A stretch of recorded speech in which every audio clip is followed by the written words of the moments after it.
This is the Nutree Cosmetics Blonde Botox Mask. Basically, this mask is going to keep my hair looking nice and shiny and enhance the blondness in my hair. So I'm excited to use it, and I'm going to show you guys step by step how to use this product. Here are some before and afters of what it should look like. The first step you have to do is wash your hair with Anti-Residue Shampoo and completely blow dry it so that it's completely dry before we apply the mask. I already did this. The next part is to section it into 6 parts. So when you section it, it's 3 on each side. So right now I'm gonna put the product into my hair.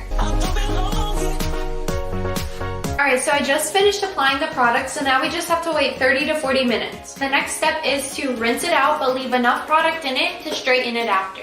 Alright, the next step is to completely blow dry the hair with a round brush.